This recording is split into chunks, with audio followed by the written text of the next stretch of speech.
Hello and welcome back to Unnati IAS. आज के हम अपने लेक्चर में स्टेटिस्टिक्स का चैप्टर 2 कवर करेंगे। चैप्टर 2 कौन सा है? इसमें कलेक्शन ऑफ डेटा, आंकड़ों का संग्रह। कल के लेक्चर में हमने अपने फर्स्ट लेक्चर में एक इंट्रो लेक्चर लिया था, तो बेसिक बातें कुछ बताई थी। आज का चैप्टर भी जो है वो कुछ बेसिक्स पर ही डिपेंड करता है, जिसमें से बहुत सी बातें हम कल भी आपको बता चुके हैं। तो आज का लेक्चर भी आपको थोड़ा सा बर्दाश्त करना पड़ेगा, क्योंकि ये भी थोड़ा बोरिंग लेक्चर है। इसके बाद के जो लेक्चर्स आएंगे आपके पास, ये एग्ज़ाम पर्सपेक्टिव से बहुत इंपॉर्टेंट रहेंगे। हालांकि एग्ज़ाम पर्सपेक्टिव से तो आज का लेक्चर भी इंपॉर्टेंट है, क्योंकि यहाँ से एक स्ट्रेट फॉरवर्ड थियोरेटिकल क्वेश्चंस आपसे पूछा जा सकता है, जैसे कि निम्नलिखित में से कौन से प्राथमिक आंकड़ों के स्रोत हैं। तो आज इसी पर ही ऐसे ही कुछ टॉपिक्स पर आज के लेक्चर में हम डिस्कशन करेंगे। तो देखिए, आज के लेक्चर में हमें क्या क्या पढ़ना है। आज के लेक्चर में हमें मेनली ये टॉपिक्स पढ़ने हैं कि आंकड़ों का संग्रह कैसे किया जाता है, यानी कि कलेक्शन ऑफ डेटा कैसे किया जाता है, डेटा को इकट्ठा कैसे करते हैं, और उस डेटा को इकट्ठा करने के पीछे क्या उद्देश्य रहता है, पर्पस क्या रहता है। दूसरा, प्राथमिक और द्वितीयक स्रोतों के बीच अंतर, यानी कि जो डेटा कलेक्ट करने का जो सोर्स है हमारा, वो प्राइमरी है या सेकेंडरी है। अगर प्राइमरी है तो प्राइमरी कौन से डेटा होते हैं, और सेकेंडरी है तो सेकेंडरी डेटा कौन से होते हैं। इसके बारे में हमने कुछ एक ब्रीफ इंट्रो आपको कल के लेक्चर में भी दिया था। तीसरा है आंकड़ा संग्रह की विधि। अब देखिए, एक तो डेटा को जो सोर्स होते हैं वो सोर्स के आधार पर डिवाइड किया जाता है प्राइमरी डेटा में और सेकेंडरी डेटा में, लेकिन कुछ चीज़ें ऐसी होती हैं कि डेटा को संग्रह करने की विधि क्या होती है, कौन सा मेथड अपनाया गया है डेटा को इकट्ठा करने में। तो डेटा को मेथड जो जिस सोर्सेज के थ्रू डेटा इकट्ठा किया जाता है वो मेथड होते हैं, जैसे कि टेलीफोनिक या पर्सनल इंटरव्यू या फिर ईमेल के जरिए हम डेटा इकट्ठा कर रहे हैं। अभी हम आगे देखेंगे, इसको एग्जांपल्स के साथ देखेंगे। फिर है जनगणना और प्रतिदर्श सर्वेक्षण के बीच अंतर, यानी कि जो सेंसस होता है, सेंसस और प्रतिदर्श कहते हैं सैम्पलिंग को। इसलिए हमने इंग्लिश में भी लिख रखा है, क्योंकि बहुत से जो वर्ड होते हैं वो इंग्लिश में ही कंफर्टेबल ज़्यादा रहते हैं, क्योंकि हिंदी बहुत ज़्यादा टफ हो जाती है उसमें। प्रतिदर्श सर्वेक्षण कौन सा होता है? सैम्पल सर्वे। जैसे कि सैम्पल सर्वे करवाए जाते हैं। कोई प्रोडक्ट कोई कंपनी बेचना शुरू करती है, कोई लॉन्च करती है, तो आपने देखा होगा उसके सर्वे होते हैं मार्केट में, और उसको किसी जैसे वेंडर को या दुकानदार को फ्री में दिया जाता है, प्रोवाइड कराया जाता है कि आप अपने कस्टमर्स को, अगर कोई XYZ नाम का कोई बिस्किट खरीदने आए तो आप इसको XYZ ना देकर साथ में, या तो XYZ के साथ में एक कोई ABC बिस्किट भी दे दीजिए हमारी कंपनी का, या फिर वो ये कहेंगे कि आप ऐसा कीजिए, आप फ्री में ही ऐसी दे दीजिए और उसके थोड़ा पैसे एक्स्ट्रा हम दे देंगे आपको, ताकि उनकी थोड़ी सी मार्केटिंग हो जाए। तो ये होती है सैंपल सर्वे। जैसे कि आपने डॉक्टर्स के पास देखा होगा, जो MR आते हैं, मेडिकल रिप्रेजेंटेटिव जो आते हैं, वो अक्सर कुछ दवाइयाँ सैंपल के तौर पर फ्री देकर जाते हैं, जिनको डॉक्टर क्या करते हैं, पैसों में बेचते हैं। यानी कि मरीज़ को तो फ्री में थोड़ी देते हैं, मरीज़ को तो पैसों में ही देते हैं ना। तो इस तरह का वो सैंपल सर्वे पर आधारित उनकी जो दवाइयाँ होती हैं, मेडिसिन जो होती हैं, उनका एक ट्रायल होता है। फिर है प्रतिचयन। अब सोच लीजिए, आपके ऊपर ट्रायल जो होता है, जितनी भी दवाएं हैं वो ट्रायल आप लोगों पर होता है कि ये सही है या नहीं। फिर है प्रतिचयन की प्रविधि से परिचित होना। तो टेक्निक्स ऑफ सैम्पलिंग की टेक्निक्स क्या होती हैं, इसके बारे में देखेंगे। फिर है द्वितीयक आंकड़ों के कुछ महत्वपूर्ण स्रोत, यानी कि सेकेंडरी डेटा जो कलेक्ट किया जाता है उसके स्रोत क्या क्या है। अच्छा, अब लेक्चर शुरू करने से पहले हम एक चीज़ और बता दें आपको कि स्टेटिस्टिक्स में हम 8 से 9 लेक्चर या मैक्सिमम 10 लेक्चर आएंगे, और हम इसमें पूरी स्टेटिस्टिक्स कंप्लीट कर देंगे, यानी कि 11th क्लास की NCERT पूरी खत्म कर देंगे। इससे बाहर आपका क्वेश्चन आएगा भी नहीं, NCERT के बाहर आपका क्वेश्चन स्टेटिस्टिक्स का नहीं आएगा।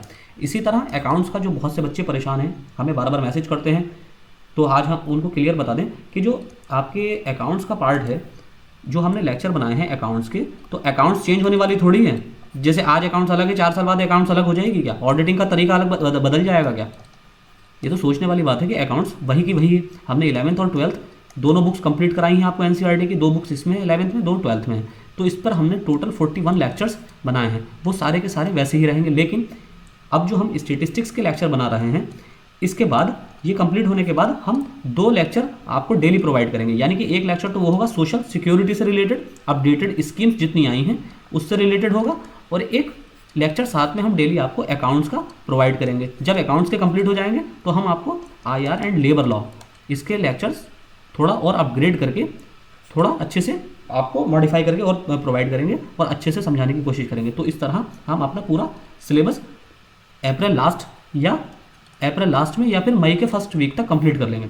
फिर मई से ही हम अपनी आपके लिए टेस्ट सीरीज लॉन्च करने वाले हैं। मई 15 मई तक आपको टेस्ट सीरीज मिल जाएगी।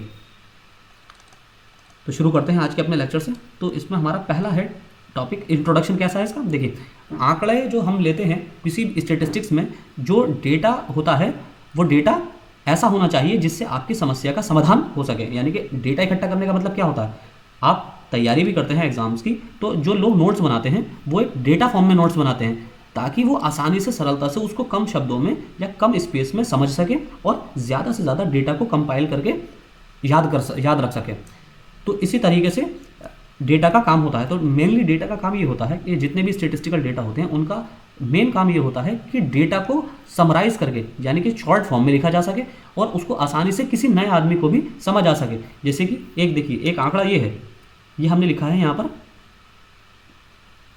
जैसे भारत में खाद्यान्न उत्पादन, यहाँ पूरा डेटा दिया हुआ है 1970-71 का 108 मिलियन, फिर 16-17 में 272 मिलियन टन। तो ये पूरी एक पैराग्राफ के रूप में ये डेटा दिया हुआ है। अब मान लीजिए इसी तरह का कोई और ज़्यादा डेटा होता तो उसके लिए और ज़्यादा पैराग्राफ की ज़रूरत होती, और ज़्यादा लाइन्स में होता, तो मान लीजिए पूरा एक पेज भर जाता। तो आप किसी नए इंसान को दिखाएंगे तो उसको देख के थोड़ा हौच-पौच लगेगा।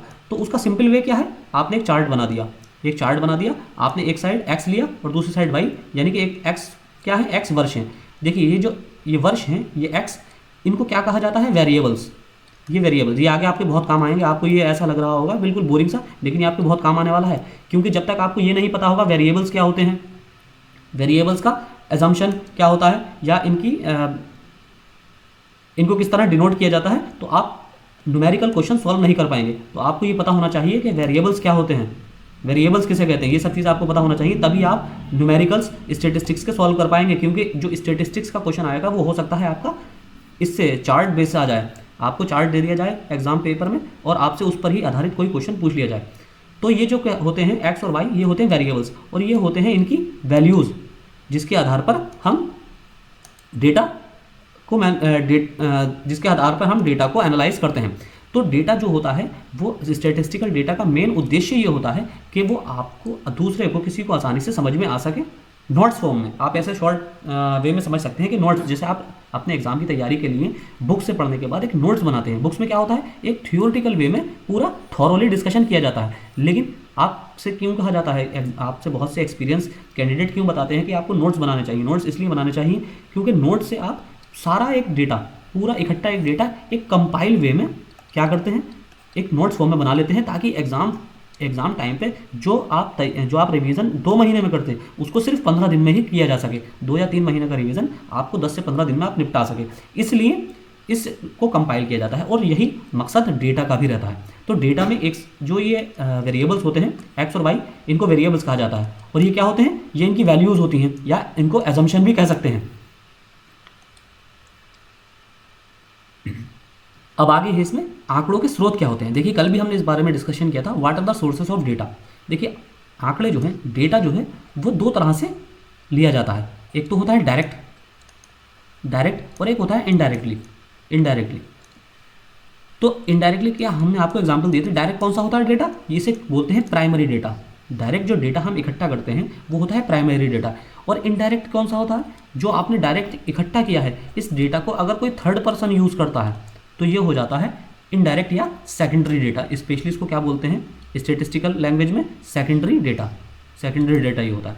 तो अब इसका हमने आपको कल भी एग्जांपल दिया था, जैसे कि आप कोई सर्वे के लिए किसी के डोर टू डोर कैंपेन करें, डोर टू डोर जाएं और आपसे आप कोई प्रश्न पूछकर कोई इसी तरह का डेटा इकट्ठा करें, तो आप क्या होगा, एक गणनाकार होगा, यानी कि एक जिसे बोलते हैं रिसर्चर। आप रिसर्चर हो गए तो आपके पास जो डेटा आएगा वो प्राइमरी डेटा होगा। अब आपने जाके अपने डिपार्टमेंट में दिया, डिपार्टमेंट ने कंपाइल करने के बाद उसको अपनी वेबसाइट पर लॉन्च कर दिया। अब इस वेबसाइट के सहारे, इस वेबसाइट के माध्यम से कोई थर्ड पर्सन, यानी कि मैं अगर इस डेटा को यूज़ करता हूँ तो मैं कौन सा हूँ, मेरे पास जो डेटा है वो क्या है, कहलाएगा सेकेंडरी डेटा। यानी कि उसकी वैल्यू इतनी नहीं होगी जितनी आपके द्वारा इकट्ठे किए गए डेटा की वैल्यू होगी। तो ये होता है डेटा, सेकेंडरी और प्राइमरी डेटा। जैसे कि इसमें आगे दिया हुआ भी है कि यदि किसी संस्था द्वारा आंकड़ों को संग्रहित यानी कि कलेक्शन किया जाता है और प्रोसेस किया जाता है, संशोधित किया जाता है, यानी कि जैसे कि आपने कोई डेटा बनाया, आपने कोई डेटा इकट्ठा किया, उस डेटा को इकट्ठा करने के बाद, कलेक्ट करने के बाद आपने क्या किया, आपने अपनी डिपार्टमेंट को दे दिया। अब डिपार्टमेंट ने उसको वेबसाइट पर लॉन्च कर दिया। अब यहाँ से थर्ड पर्सन कोई आता है, थर्ड पार्टी आती है, वो यहाँ से डेटा उठाती है और इसको एज इट इज़ यूज़ करने की जगह थोड़ा मैनिपुलेशन करके, थोड़ा जिसे कहते हैं सजा के सवार के टैबुलेशन फॉर्म में करके इसको दोबारा अपनी वेबसाइट पर लॉन्च कर देती है। तो ये क्या हो जाता है, देखिए आपने देखा भी होगा, जैसे हमने कल एग्जांपल दिया था सेंसस वाला, तो सेंसस का डिपार्टमेंट जो ऑफिशियल डिपार्टमेंट है भारत सरकार का, उसका अगर आप डेटा देखेंगे तो सेम डेटा ही आपको विकिपीडिया पर मिल जाएगा, लेकिन उसको रिप्रेजेंट करने का दोनों का तरीका अलग होगा। सेंसस में के ऑफिशियल वेबसाइट पर जो आपको डेटा मिलेगा उसका रिप्रेजेंटेशन अलग वे में है और विकिपीडिया वाले का रिप्रेजेंटेशन अलग वे में है, लेकिन डेटा दोनों का लगभग सेम ही है। तो इस तरह जो थर्ड पार्टी जो होती है, जो डेटा को कंपाइल करती है, कलेक्ट करती है और प्रोसेस करके टेबल फॉर्म में या अच्छे तरीके से रिप्रेजेंट कर देती है, तो उसको सेकेंडरी डेटा कहते हैं। सेकेंडरी डेटा का फ़ायदा क्या होता है, इसमें टाइम और कॉस्ट दोनों की बचत होती है, यानी कि समय भी बचता है और धन की भी बचत होती है। क्यों? क्योंकि प्राइमरी डेटा जो इकट्ठा करेगा वो घर घर जाएगा, घर घर जाने में टाइम भी लगेगा और पैसा भी खर्च होगा। लेकिन वहीं सेकेंडरी डेटा में क्या है, सेकेंडरी डेटा में घर बैठे बैठे नेट ऑन किया, वेबसाइट से डेटा उठा लिया किसी की, या किसी मैगजीन से डेटा ले लिया, तो इसमें पैसा और टाइम दोनों की बचत होती है। देखिए अब आगे इसमें कि सर्वेक्षण के साधनों की तैयारी। सर्वेक्षण जैसे हमने बताया सर्वे के साधन कौन से होते हैं, इंस्ट्रूमेंट कौन से होते हैं, प्रिपरेशन ऑफ सर्वे या सर्वे प्रिपरेशन के इंस्ट्रूमेंट कौन कौन से होते हैं। देखिए जब हम डेटा इकट्ठा करते हैं, यानी कि कोई भी स्टेटिस्टिकल डेटा होता है, अभी मान लीजिए अब क्या नाम है, आपने देखा होगा कि आप एग्जाम में कौन से क्वेश्चंस पहले आपसे कहा जाता है सॉल्व करने के लिए कि पहले इजी क्वेश्चन को सॉल्व कीजिए, ताकि एक बर्डन ना लगे आपको, क्वेश्चन पेपर एक बर्डन ना लगने लगे। अब हाँ, अगर प्रधानमंत्री हैं आप तो बात अलग है, वो पहले कठिन प्रश्नों को हल करते हैं, तो आप प्रधानमंत्री तो है नहीं, तो आप पहले ईजी प्रश्न को हल करेंगे।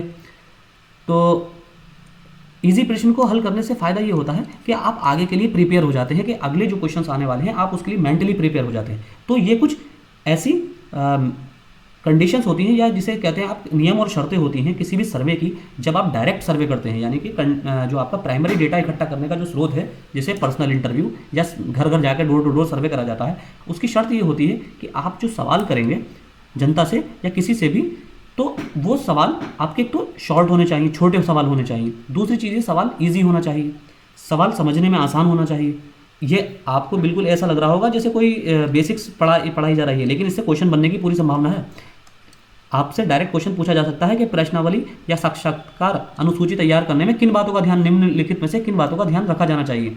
यानी कि कोई भी इंटरव्यू बेसिस क्वेश्चन तैयार करने के लिए, ये इंटरव्यू वाला नहीं है जो आप एग्जाम के लिए देते हैं, सर्वे के लिए इंटरव्यू जो होते हैं, सर्वे के इंटरव्यू हमेशा इजी होते हैं। आपने देखा होगा किसी ने जैसे कि अगर आप लोगों ने किसी ने फ्लाइट में सफ़र किया होगा, तो बहुत सी फ्लाइट्स में अटेंडेंट जो है वो क्या करते हैं, एक फीडबैक फॉर्म देते हैं। वो क्या है फीडबैक फॉर्म? एक तरह का सर्वे होता है। ऐसे आपने देखा होगा दिल्ली मेट्रो में न्यू दिल्ली से जो एयरपोर्ट वाली लाइन चलती है, न्यू दिल्ली से एयरपोर्ट वाली, तो उसमें आपको जो वो अलग लाइन है, तो उसमें आपको फीडबैक फॉर्म दिया जाता है कि आप अपना फीडबैक दें कि आपको कहाँ कहाँ कमियाँ लगी हैं और कहाँ कहाँ इंप्रूवमेंट करने की आवश्यकता है और कहाँ कहाँ थोड़ा आपको अच्छा एक्सपीरियंस हुआ है, तो आपको फीडबैक फॉर्म दिया जाता है। तो वो क्या होता है, एक तरह का सर्वे होता है। तो आप कभी नोटिस करेंगे इस तरह के फॉर्म, इसमें बिल्कुल एकदम ईजी लैंग्वेज होती है, आपको एक ईजी क्वेश्चंस पूछे जाते हैं, टिक मार्क वाले, यस नो वाले, इस तरह के क्वेश्चन। आपसे स्टेटमेंट वगैरह नहीं लिखवाए जाते हैं, पूरे लंबे लंबे चौड़े स्टेटमेंट, इस तरह से स्टेटमेंट नहीं लिखवाए जाते हैं। इस मेनली बहुत कम क्वेश्चंस इस तरह के होते हैं कि मेनली उसमें स्टेटमेंट वाइज आंसर देना हो,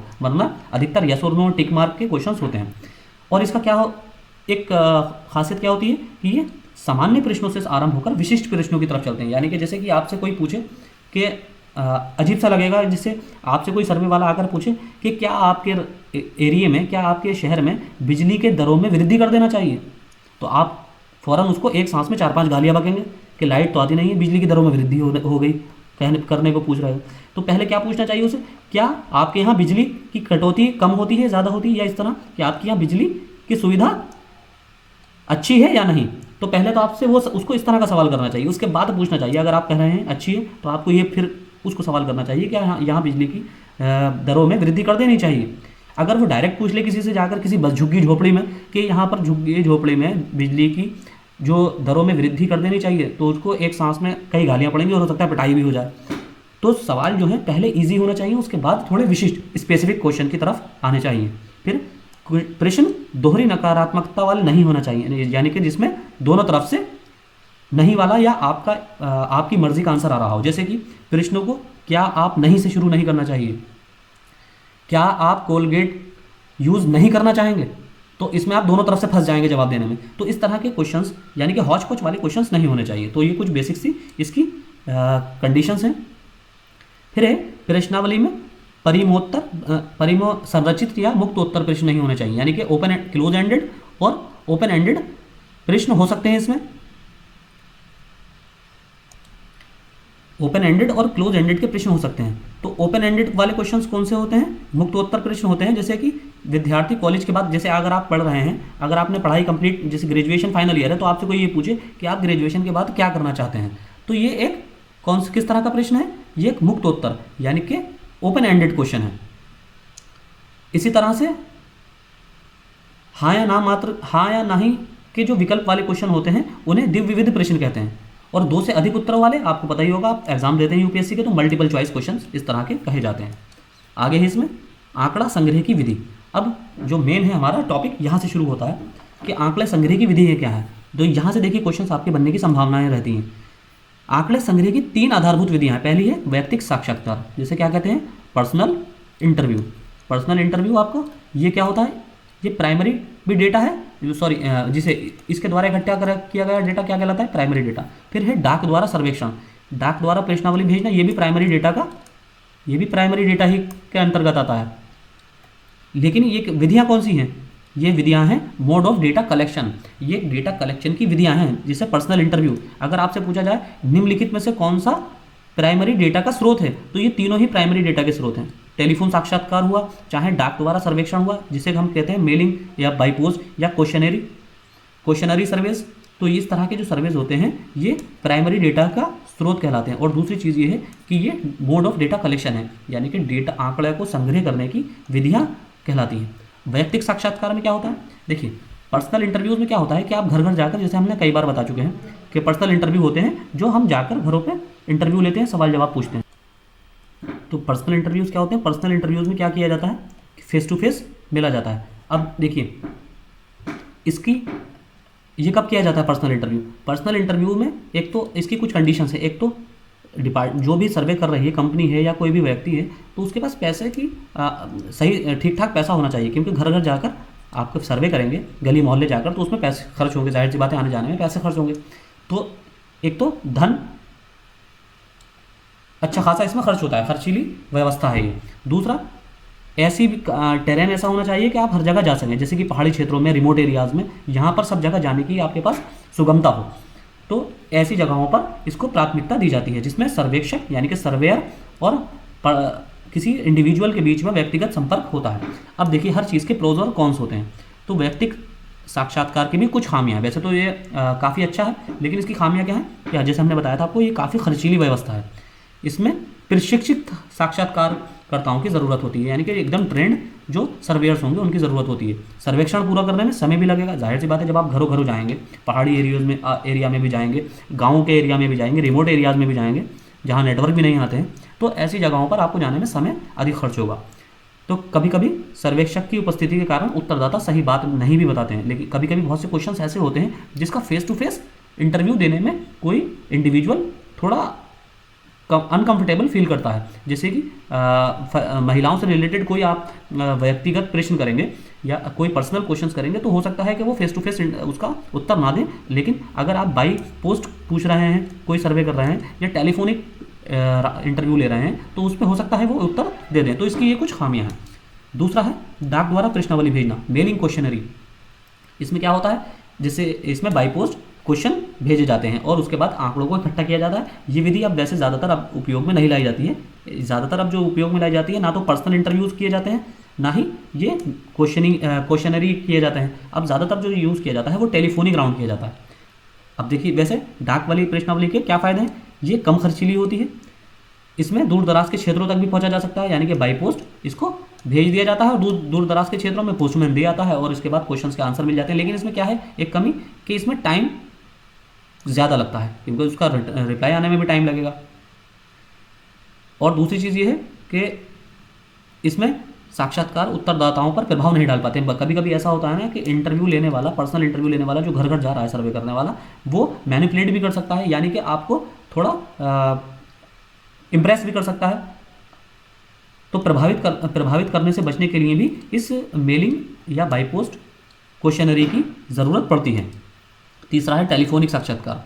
टेलीफोनिक साक्षात्कार के अंतर्गत क्या होता है, इसमें टेलीफोन्स के माध्यम से इंटरव्यू लिया जाता है। तो ये 3 बेसिक पॉइंट्स थे। तो वैसे ये आज का लेक्चर भी आपके लिए थोड़ा बोरिंग ही रहा होगा, क्योंकि आज के लेक्चर के बाद जो हमारे लेक्चर आएंगे ना, वो कल से इंपॉर्टेंट होंगे बहुत। वहाँ से डायरेक्ट आपको थ्योरेटिकल क्वेश्चन भी आएगा और प्रैक्टिकल क्वेश्चन भी आएगा। देखिए एक टॉपिक और इसमें देख लेते हैं, यादृच्छिक सैम्पलिंग, यानी जिसे बोलते हैं रैंडम सैम्पलिंग, रैंडम यादृच्छिक प्रतिचयन, रैंडम सैम्पलिंग। रैंडम सैम्पलिंग में क्या होता है, ये भी एक तरीका है। इसके जरिए क्या होता है, जैसे मान लीजिए आप किसी एक एरिया में, किसी एक मोहल्ले के अंदर सर्वे करना चाहते हैं। अब आपके पास टाइम की भी कमी है और पैसे की भी, और उस मोहल्ले के अंदर मान लीजिए 300 परिवार रहते हैं, 300 फैमिलीज़ हैं। लेकिन आप क्या करना चाह रहे हैं, आप सोच रहे हैं ये 300 में से कोई हम 30 फैमिलियाँ चुन लें। अब 30 फैमिलियाँ चुनने के लिए आप ये आपको पता होगा कि हर एरिया में हर तरह के लोग होते हैं, यानी कि हाई इनकम ग्रुप भी होता है, लो इनकम ग्रुप भी होता है, मीडियम इनकम ग्रुप भी होता है। तो हर तरह के लोग होते हैं, अच्छे बुरे सब तरह के, अधिक ज़्यादा पैसा कमाने वाले, कम पैसा कमाने वाले, या मीडियम रेंज के। तो अब आपको इसमें से बराबर से, अब आप 300 को तो सैंपल सर्वे कर नहीं सकते, तो आपने क्या सोचा कि 30 का सर्वे कर लें। लेकिन इस 30 को चुनेंगे कैसे, तो इनको रैंडमली चुना जाता है। रैंडमली कैसे, कि आपने सबको बुलाया और सबसे कहा कि अपने नाम की पर्चियाँ, एक बॉक्स बना दिया कि बॉक्स में अपने नाम की पर्चियाँ डाल दो। ठीक, अब उसमें से 30 लोगों से पर्चियाँ उठवा ली, या अपने आप 30 पर्चियाँ हिलाने के बाद उसको उठा लिया। अब वो बराबर से जो आएंगी तो उसको रैंडम सैम्पलिंग कहा जाता है। तो ये भी एक बहुत अच्छा तरीका रहता है। इसमें भी लगभग हर ग्रुप की रिप्रेजेंटेशन हो जाती है, तो हर तरह के ग्रुप की इसमें भी रिप्रेजेंटेशन कर दी जाती है।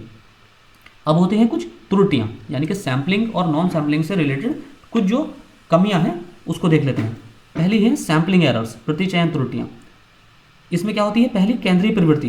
केंद्रीय प्रवृत्ति जिसका मापन औसत माध्यमान, यानी कि एवरेज, जैसे आप निकालते हैं मीन, एवरेज मीन, मीडियन माध्य और बहुलक मोड, इसके द्वारा किया जा सकता है। यानी कि अब जो सैम्पलिंग एरर्स है इसकी बात हो रही है। मान लीजिए सैम्पलिंग में जो एरर आता है उसको दूर करने के लिए किनका यूज़ किया जाता है, मध्यमान का। जिस मध्यमान के साथ ही एक एरर आ जाता है, इसके हम अभी हम आगे डिस्कशन करेंगे कि मध्यमान से एरर कैसे आ जाता है। दूसरा है माध्य, तीसरा है बहुलक, दूसरा है विचलन, यानी कि डेविएशन कैसे है, मानक डेविएशन और अब स्टैंडर्ड डेविएशन और माध्य विचलन, यानी कि मीन डेविएशन। अब इसको हम देखते हैं आगे।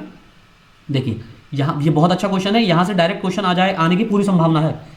ये इस तरह का क्वेश्चन है कि जहाँ से यूपीएससी क्वेश्चन फ्रेम कर सकती है। देखिए आपको जैसे 5 परिवार हैं, ये हमने कल भी एक एग्जाम्पल दिया था। तो इन 5 परिवारों की अलग अलग आय है। एक की है 500, ये देख सकते हैं आप, दूसरे की 550, 550, फिर है 600, फिर है 650 और फिर है 700। अब आपसे पूछा जाए इसका एवरेज निकालने का, तो आप इसको जोड़ के एवरेज निकाल देंगे, कितना आएगा इसका एवरेज। इसका एवरेज आएगा 3000, तो सॉरी इसको जोड़ेंगे तो 3000 आएगा, और इसका एवरेज कितना आएगा 3000 डिवाइडेड बाई 5, 600। तो ये क्या आया, ये आया इसका मीन, ये एवरेज आ गया। लेकिन अगर आपसे ये कहा जाए कि इनमें से किसी 2 का सैंपल निकालिए, तो आपने इनमें से कोई 2 कौन से उठा ले लिए, एक 500 वाला ले लिया, एक 600 वाला, यानी कि एक की इनकम 500 है और एक की 600। तो इनका एवरेज कितना हो गया, 600 प्लस 500, 1100, 1100 डिवाइडेड बाई 2, इसका एवरेज कितना आया 550। अब इन्हीं जो 5 कृषक थे, इनकी टोटल आमदनी जो इसका एवरेज था वो था 600 रुपये। लेकिन यहाँ पर अगर हमने उन्हीं में से 2 को उठा लिया और उनकी एवरेज इनकम निकाली तो आई 550 रुपये। तो ये जो 50 रुपये का डिफरेंस आया है, ये 50 रुपये का जो डिफरेंस आया है, यही डेविएशन कहलाता है। और यहीं से है आपका क्वेश्चन पूछा जा सकता है कि आपको ये दे दिया जाएगा कि इतने लोगों के परिवारों की इनकम, 5 परिवारों की इनकम इतनी है, उनमें से किन्हीं 2 की परिवारों की इनकम इतनी है, तो इनके एवरेज डेविएशन कितना है, मीन डेविएशन या स्टैंडर्ड डेविएशन आपसे पूछ लिया जाएगा। तो इसको हम कल के लेक्चर से कवर करेंगे। फिर है अप्रत्ययन त्रुटियाँ, non sampling errors. Non sampling errors कौन से होते हैं, जैसे आंकड़ा इकट्ठा करने में ही त्रुटि हो जाए, यानी कि आप कहीं आंकड़ा इकट्ठा कर रहे हैं और आपको 25 लिखना है किसी की एज, और आपने गलती से 52 लिख दी। तो इस तरह के जो एरर्स होते हैं ये नॉन सैम्पलिंग वाले होते हैं। और नॉन सैम्पलिंग्स में क्या होता है कि इन एररों की सुधार नहीं किया जा सकता, क्योंकि पता नहीं चलता है कि कहाँ पर एरर हुआ है। फिर अनुत्तर संबंधी त्रुटि। अनुत्तर क्या होता है, नॉन रेस्पॉन्स, यानी कि ऐसे क्वेश्चंस के आंसर जो दिए ही ना गए हों। फिर है सैम्पलिंग बायस। लास्ट होता है हमारा प्रतिदर्श अभिनति, यानी कि सैम्पलिंग बायस, यानी कि सैंपल में आपने क्या किया, सैम्पलिंग बायसनेस ऐसी होती है जैसे कि हमने 300 परिवारों का जो एग्जांपल दिया था कि उसमें से आपको किसी 30 परिवार का सैंपल लेना है, तो आपने क्या किया, अपनी मर्जी से यानी कि इंटेंशनली किसी एक ऐसे परिवार को ले लिया, सैंपल ले लिया जिसकी इनकम बहुत हाई हुई, ताकि आपका एवरेज ठीक ठाक दिखाई देने लगे। तो ये होती है सैम्पलिंग बायस, सैम्पलिंग बायस। तो ये था आज का लेक्चर हमारा। अगले लेक्चर से हम क्या करेंगे कि ये जब हमारे स्टेटिस्टिक्स के लेक्चर कंप्लीट हो जाएंगे तो फिर हम आपको डेली 2 लेक्चर प्रोवाइड करेंगे, जिसमें से एक रहेगा सोशल सिक्योरिटी स्कीम्स का और दूसरा रहेगा आईआर लेबर लॉज या फिर अकाउंट्स में से किसी एक का। तो उसमें से ये जो दूसरा वाला है, इसमें से जो एक आप कहेंगे वो पहले हम स्टार्ट कर देंगे, लेकिन सोशल सिक्योरिटी का आपको साथ साथ डेली मिलेगा। तो आज के लेक्चर में इतना ही। Thank you.